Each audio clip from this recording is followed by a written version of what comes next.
নামেই তারা বিরোধী, কাজেই বিরোধ করা ছাড়া তো আর কোনো কাজ নেই বিরোধীদের।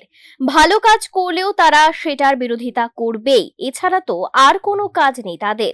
রবিবার বিরোধীদের এমন ভাবে ফের এক হাত নিলেন রাজ্যের মুখ্যমন্ত্রী ডক্টর মানিক সাহা। সাংবাদিকদের প্রশ্নের উত্তরে মুখ্যমন্ত্রী বলেন, গণতন্ত্রের মধ্যে বিরোধী থাকা দরকার, তবে ত্রিপুরা রাজ্যে যারা বিরোধী হিসেবে রয়েছেন তাদের ডিএনএর মধ্যেই নাকি রয়েছে মিথ্যাচার। একই সঙ্গে সবসময় তাদের ভাবনা একটাই, শুধু নাকি নেগেটিভ, পজিটিভ কিছুই তারা ভাবেন না।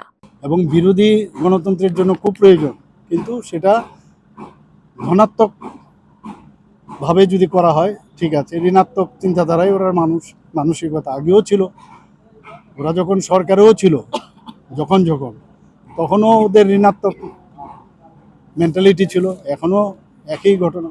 কাজে ওদের কথার প্রশ্নের উত্তর যদি দিতে হয়, তার উত্তর সাধারণ মানুষ দেবে। গিমিক দেখাচ্ছে, মাঝে মাঝে দেখা যায় বিভিন্ন জায়গায়, কিন্তু এই গিমিকে কাজের কাজ কিচ্ছু হবে না। মাননীয় প্রধানমন্ত্রীজি কে মানুষ অলরেডি অ্যাকসেপ্ট করে নিয়েছে। ভারতীয় জনতা পার্টির যে নেতৃত্বাধীন সরকার, এনডিএ সরকার, ত্রিপুরাতে যে ভারতীয় জনতা পার্টির যে সরকার, কাজের ছাড়া কোনো কথা হয় না।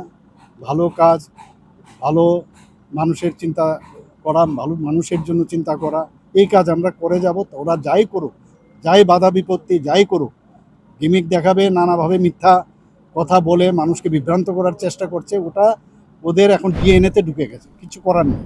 মুখ্যমন্ত্রী আরো স্পষ্ট করে বলেন, বিরোধীরা বিরোধ করে যাক, এদিকে প্রদেশ বিজেপির লোকেরা মানুষের জন্য ভালো কাজ করেই যাবে, ওদের বিরোধে কিছু হবে না।